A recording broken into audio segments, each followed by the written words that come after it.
ಕೃಷ್ಣಪ್ಪನವರ ಪುತ್ರಿ ಪೂರ್ಣಿಮಾ ಅವರು KR ಪುರ ಕ್ಷೇತ್ರದ ಮೇಲೆ ಕಣ್ಣಿಟ್ಟೇ ಕಾಂಗ್ರೆಸ್ಗೆ ಕಾಲಿಟ್ಟಿದ್ರು. ಆದರೆ ಕೈ ನಾಯಕರ ಪೈಕಿ ಕೆಲವರು ಈಗ ಕಿರಿಯಕ್ಕ ಹಿರಿಯೂರಿಗೆ ಹೋಗಕ್ಕ ಅಂದಿದ್ಯಾಕೆ?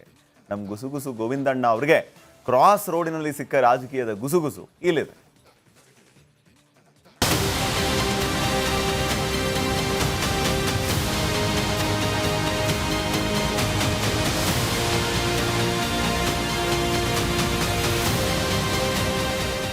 ಹೇಳೋದು ಒಂದು ಮಾಡೋದಿನ್ನೊಂದು, ನಂಬೋದು ಹೇಗೋ ಕಾಣೆ ಪದ್ಮಾವತಿ ಪತಿ ಅಂತ ಪದ್ಮಾವತಿಯ ಪತಿಯ ಹೆಸರನ್ನ ಇಟ್ಕೊಂಡಿರೋ ನಮ್ಮ ಗೋವಿಂದಣ್ಣ ಹಾಡುತ್ತಾ ಬಂದಾಗ ಏನೋ ಹೊಸ ಗುಸುಗುಸು ಇದೆ ಅಂತ ಗ್ಯಾರಂಟಿ ಆಯಿತು.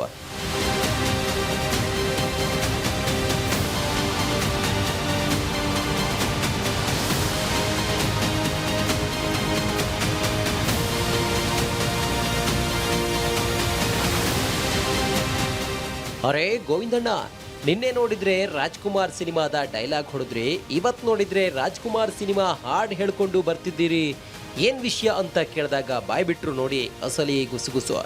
ವಿಷಯ ಏನಪ್ಪ ಅಂದರೆ, ಈ ಬಾರಿ ಧಾರವಾಡಕ್ಕಿಂತ ಹೆಚ್ಚು ಹಿರಿಯೂರು ವಿಧಾನಸಭಾ ಕ್ಷೇತ್ರದ ಉಪಚುನಾವಣೆ ಹೆಚ್ಚು ಚರ್ಚೆಗೆ ಗ್ರಾಸವಾಗಿದೆ. ಕ್ವೀನ್ಸ್ ರೋಡಿನ ಕಚೇರಿಯ ಮೂಲಗಳ ಪ್ರಕಾರ ಆ ಕ್ಷೇತ್ರಕ್ಕೆ ಕಾಂಗ್ರೆಸ್ ಕ್ಯಾಂಡಿಡೇಟ್ ಯಾರು ಅನ್ನೋ ಚರ್ಚೆ ಈಗ ಕಾವು ಪಡೆದಿದೆ. ಇದರ ನಡುವೆ ಪರಿಷತ್ತಿನ ಚುನಾವಣೆಯಲ್ಲಿ ಕ್ರಾಸ್ ವೋಟಿನ ಪರಿಣಾಮ ನಿರೀಕ್ಷೆಗೆ ಮಾಡದ ಕಿರಿಯಕ್ಕನಿಗೆ ಹಿರಿಯೂರು ಸಿಕ್ಕೋ ಚಾನ್ಸ್ ಇದೆ ಅಂತಿವೆ ಮೂಲಗಳು.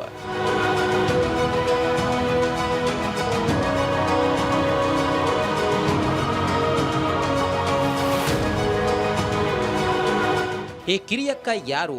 ಅವರು ಹಿರಿಯೂರಿಗೆ ಯಾಕೆ ಹೋಗ್ತಾರೆ ಗೋವಿಂದಣ್ಣ? ಸ್ವಲ್ಪ ಬಿಡಿಸಿ ಹೇಳಿ ಅಂದಾಗ ಬಾಯ್ಬಿಟ್ರು ನೋಡಿ ಗೋವಿಂದಣ್ಣ. ಹಿರಿಯೂರಿನ ಕತೆ ಗೋವಿಂದಣ್ಣ ಹೇಳಿದ ಪ್ರಕಾರ ಈ ಕಿರಿಯಕ್ಕ ಯಾರು ಅಂದ್ರೆ ಅವರು ದಿವಂಗತ ಕೃಷ್ಣಪ್ಪನವರ ಪುತ್ರಿ ಪೂರ್ಣಿಮಾ. ಇವರನ್ನ DK ಶಿವಕುಮಾರ್ ಅವರು ಪಕ್ಷಕ್ಕೆ ಕರೆತರುವಾಗ KR ಪುರಂ ಕ್ಷೇತ್ರದ ಟಿಕೆಟ್ ಕೊಡೋ ಭರವಸೆ ಕೊಟ್ಟಿದ್ರಂತೆ. ಆದ್ರೆ ಮೊನ್ನೆ ಪರಿಷತ್ತಿನ ಚುನಾವಣೆ ನಡೆದು ಕ್ರಾಸ್ ವೋಟಿಂಗ್ ಆದ್ಮೇಲೆ ಅದೇನಾಯ್ತೋ ಗೊತ್ತಿಲ್ಲ.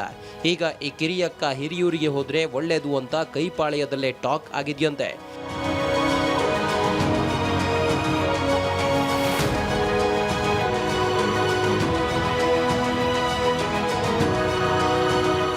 ಹಿರಿಯೂರಿನ ಮೂಲಗಳ ಪ್ರಕಾರ ಈ ಕ್ಷೇತ್ರದಲ್ಲಿ ಗೊಲ್ಲ ಸಮುದಾಯದ ಮತದಾರರು ಗಣನೀಯ ಪ್ರಮಾಣದಲ್ಲಿ ಇರೋದು ಇದಕ್ಕೆ ಮುಖ್ಯ ಕಾರಣ. ಆದರೂ ರಾಜಕೀಯ ಕಾರಣವೂ ಇದೆ. ಅದು ಏನಪ್ಪಾ ಅಂದ್ರೆ, ಮುಂದಿನ ಚುನಾವಣೆಯಲ್ಲಿ KR ಪುರಂ ಕ್ಷೇತ್ರ ಈ ಕಿರಿಯಕ್ಕನಿಗೆ ಕೊಡ್ಲಿಕ್ಕಾಗಲ್ಲ ಎಂಬ ಸಾಧ್ಯತೆಯ ಹಿನ್ನೆಲೆಯೂ ಇದೆ ಅಂತಿವೆ ವಿಧಾನಸೌಧದ 3ನೇ ಮಹಡಿಯ ಮೂಲಗಳು.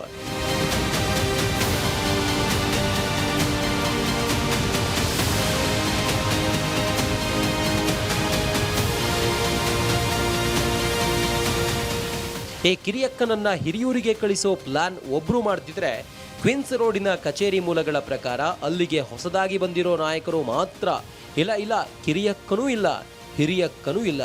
ಹಿರಿಯೂರಿನಲ್ಲಿ ಶಾಸಕರಾಗಿದ್ದ ದಿವಂಗತ D ಸುಧಾಕರ್ ಅವರ ಪುತ್ರನೇ ಇದ್ದಾನಲ್ಲ ಅಂತ ಪ್ರಶ್ನೆ ಕೇಳಿದ್ದಾರೆ. ಇವರು ಪ್ರಶ್ನೆ ಕೇಳಿದ ಹಾಗೆಯೇ ಆದರೆ ಈ ಕಿರಿಯಕ್ಕನಿಗೆ KR ಪುರಮ್ಮು ಇಲ್ಲ, ಹಿರಿಯೂರು ಇಲ್ಲ ಅನ್ನೋ ಹಂಗ್ ಆಗುತ್ತೆ ಅನ್ನೋ ಗುಸುಗುಸು ಜೋರಾಗಿಯೇ ಕೇಳಬಂದಿದೆ.